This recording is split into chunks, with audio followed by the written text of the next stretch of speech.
కేవలం 7,999K up to 10 kgs వరకు బరువు తగ్గి అధిక బరువు నుంచి వచ్చే ప్రధాన సమస్యలను దూరం చేసుకోండి. మహానాడులో మంత్రి లోకేష్ కు కీలక బాధ్యతలు అప్పజెప్పడానికి రంగం సిద్ధమవుతుందా? ఎలాంటి బాధ్యతలు అప్పగిస్తారు? ప్రస్తుతం రాజకీయ వర్గాలతో పాటు టీడీపీ వర్గాల్లోనూ ప్రధానంగా ఇదే చర్చ జరుగుతోంది. అత్యంత ప్రతిష్టాత్మకంగా నిర్వహించడానికి టీడీపీ ప్లాన్ చేస్తోంది. ఈసారి కడపలో తొలిసారి టీడీపీ మహానాడు నిర్వహిస్తున్నారు.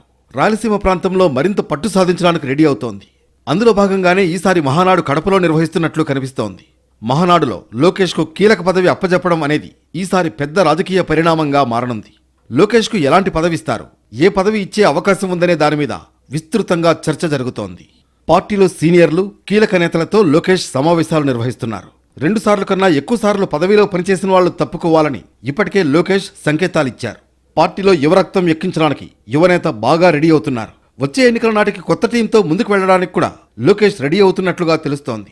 పార్టీపై పూర్తి స్థాయిలో పట్టు సాధించిన ఆయన తన వర్గం ఉండేలా జాగ్రత్తలు తీసుకుంటున్న పరిస్థితి కనిపిస్తోంది. అందులో భాగంగా ఈసారి మహానాడులో లోకేష్ కు కీలక పదవి అప్పగిస్తారని ప్రచారం బాగా జరుగుతోంది. వర్కింగ్ ప్రెసిడెంట్ లేదా ఎగ్జిక్యూటివ్ ప్రెసిడెంట్ పదవుల్లో ఏదో ఒకటి లోకేష్ కి ఇచ్చే అవకాశం ఉంది. వర్కింగ్ ప్రెసిడెంట్ గా లోకేష్ ఉండడానికి చాలా మంది సీనియర్లు, కీలక నేతలు ఆమోదించినట్లుగా తెలుస్తోంది. అభ్యంతర పెట్టేవాళ్లు కూడా పెద్దగా లేని పరిస్థితి కనిపిస్తోంది. రాష్ట్ర వ్యాప్తంగా మినీ మహానాడు సమావేశాలు ప్రస్తుతం జరుగుతున్నాయి. అక్కడ చేసిన రాజకీయ తీర్మానాలను మహానాడులో చర్చిస్తారు. కీలకమైన రాజకీయ తీర్మానం కూడా చేస్తారు. అయితే మహానాడు వేదికగానే లోకేష్ కు బాధ్యతలు అప్పగించే అవకాశం ఉందనే చర్చ బాగా జరుగుతోంది. సాధారణంగా మహానాడులో కొన్ని రాజకీయపరమైన నిర్ణయాలు తీసుకుంటూ ఉంటారు. పార్టీలో మార్పులు, కొత్తగా పదవులు, ఇతర మార్పులు చేయాలన్నా కూడా మహానాడులో చర్చ జరుగుతుంది.